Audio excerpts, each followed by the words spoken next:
Director at Kallanish, which is a news and market intelligence provider for the steel industry globally. Good evening to you. Thank you for joining us. Good evening. Can we just clear up exactly what's going on? Because we've heard some people there talking about the issue of China dumping cheap steel. It's not strictly true, is it? Can you explain to us exactly what is happening? Well, it's partly true and it partly isn't true, but really simplistically, China produces roughly 50% of the global steel production. And China's economy, although it's still growing at a good rate, 7% is pretty impressive for any country in the world, it's not growing at the rate that it's grown at for the last few years. But Chinese steel mills are still producing at pretty much the same rate they've produced steel for the last 15 years or so. They're still producing this year, we estimate, about 813 to 815 million tonnes. But not all of it is being consumed in China. So China, simplistically, is exporting an enormous amount of steel across the globe, all four corners of the world. And just to give you an idea, this year, China will probably export about 100 million tonnes of steel. The second largest steel producer in the world is Japan, which will produce about 110 million tonnes this year. So China's steel exports this year will be somewhere in the region of 90% of what Japan will produce and the whole of its economy. So is that directly affecting steel jobs in this country, or is it not that simple? It's not that simple. For example, if you look at UK imports in 2014, imports of steel, we imported approximately 7.5 million tonnes. About 4.5 million tonnes of that came from the European Union. Now, some of that may have come from countries such as Belgium, for example. Antwerp is a very big port, so a lot of steel arrives in Antwerp and then is then switched on into UK ports. But China last year, officially, we imported about 0.7 million tonnes from China, which is only roughly 10% of the total imports for the whole of the UK.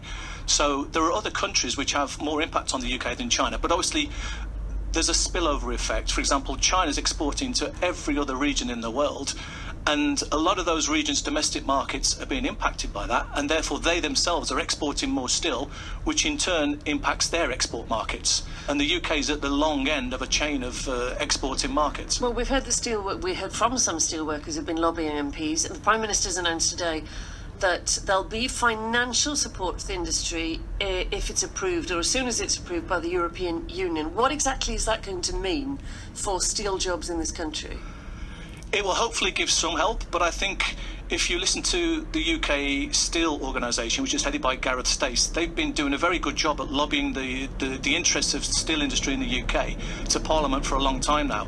And today's announcement is only one of several measures that they've been lobbying for a long time now. And it will help. I think you have to question how quickly the government has moved on this.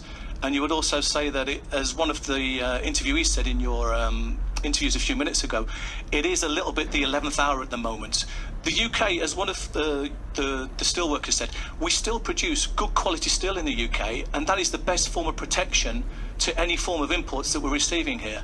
If we're producing goods that people want to buy at the right price and the right quality, there's still a future for the steel industry in the UK, but it has to be at the right quality, the right products at the right time with the right service. We can't compete on... That's a lot of rights to get in one sentence, to get it all in, to get everything going the right way.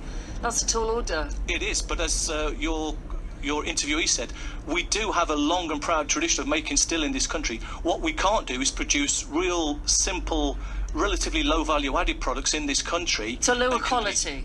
Yes. Which is what China and other countries are doing. Really simplistically, China's very good at producing standard quality steel. Where it doesn't succeed is in producing really high-end value-added steels, which are the forte of countries such as Japan and South Korea and Asia. But is there a market, or can the UK government do anything about increasing the sales of what we make, the high-quality stuff?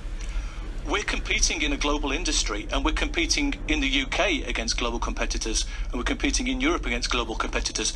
So I think what the UK steel industry is saying generally is, give us a level playing field. So, and every country in the world is saying this, and there are all sorts of subsidies, both visible and invisible. Certainly in China, I was based there for 3 years, and there's an awful lot of state, city, and municipal subsidies to the steel industry over there. Many of them are invisible in the gifts of land to steel companies. Can the UK government do that? Because there's state aid rules, aren't there, in the European Union that makes it tricky? Absolutely. That's one of the issues, is that the UK can't just operate as a lone wolf. It has to obey European Union legislation.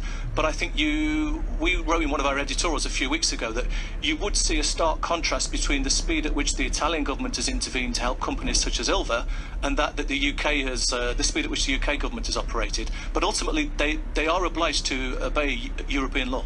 Okay, thank you very much for joining us and giving that explanation to us. That's Paul Mullins, who's director at Kallanish.